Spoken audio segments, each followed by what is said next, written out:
Avec Nicolas Dos, ce matin, on reparle de la future suppression de la taxe d'habitation, parce que forcément, on se demande, il va bien falloir déshabiller quelqu'un pour habiller Paul. Et ça va être qui, Pierre, alors? Certains propriétaires, pas tous, ils ont reçu le courrier du fisc cet été. Et là, la taxe foncière qui augmente sensiblement. Alors pourquoi? Eh bien parce que Bercy actualise les fameuses valeurs locatives, les valeurs cadastrales, qui, c'est vrai, sont figées pour certaines d'entre elles depuis 1970, ce qui est un peu un non-sens, honnêtement.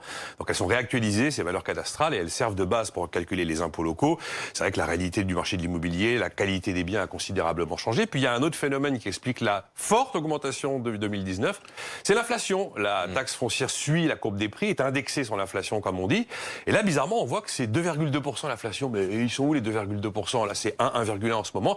Ben oui, mais Bercy a pris comme période de référence novembre 2018. Et là, paf, en novembre 2018, on avait un petit pic à 2,2. Il y a certaines régions de France où la taxe foncière fait plus que doubler cette année. C'est pas habituel. Mais Nicolas, c'est aussi une façon de récupérer le manque à gagner lié à la suppression en partie de la taxe d'habitation. Il y a un côté vaste communicant, sauf que Bercy vous dit pas du tout, pas du tout. C'est absolument pas comme ça qu'on fait. La taxe, les valeurs locatives sont régulièrement réactualisées, c'est la vie courante.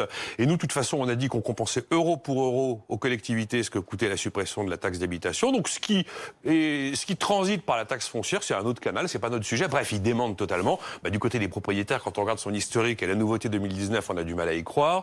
Les associations de propriétaires, pareil, elles ont vraiment le sentiment qu'il y a un jeu de vaste communicant entre la taxe d'habitation qui disparaît et la taxe foncière. Résultat, les courriers sont arrivés au cœur de l'été, comme ça, et vous avez jusqu'à mi-octobre pour payer cette taxe foncière, quelquefois beaucoup plus chère, ou jusqu'au 20 octobre si c'est par Internet.